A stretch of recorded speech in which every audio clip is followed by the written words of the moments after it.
자, 앞서 보신 것처럼 이번 환매 중단은 라임 사태와 상당히 유사합니다. 잇따른 사모펀드 부실 사고 막을 수는 없는 건지 장지연 기자와 짚어보겠습니다. 자, 장 기자, 왜 자꾸 이런 사고가 터지는 겁니까?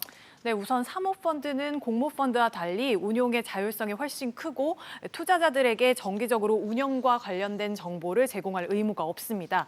감시를 할 장치도 마땅치가 않은데요. 금융당국조차도 사실상 사고가 터진 후에야 조치를 취할 수밖에 없고 판매사나 수탁사에서도 위법 행위를 사전에 적발하기가 쉽지가 않습니다. 결국 마음만 먹으면 이번처럼 엉뚱한 곳에 투자를 하고 부실 운용을 하게 되는 겁니다. 지난 4월 금융위가 이런 문제점들을 파악하고 감시 권한을 강화하는 개선안을 내놨는데 문제는 법률 개정이 필요하다 보니 아직도 시행이 안 되고 있다는 겁니다. 네.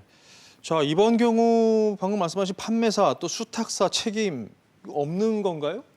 네, 이 수탁사 중 하나인 예탁결제원의 관리 소홀 문제가 불거지고 있는데요. 네. 이 판매사에서 들어온 펀드 투자금은 수탁은행인 하나은행이 가지고 있고 운용사의 지시에 따라서 하나은행이 자금을 집행을 합니다. 어디에 투자했는지 그 명세서를 수탁 사무기관인 예탁결제원이 관리를 하는 건데 예탁결제원이 조금만 더 자세히 들여다봤다면 이번 사고를 사전에 방지할 수 있지 않았겠냐 이런 지적이 나오고 있는 겁니다. 네.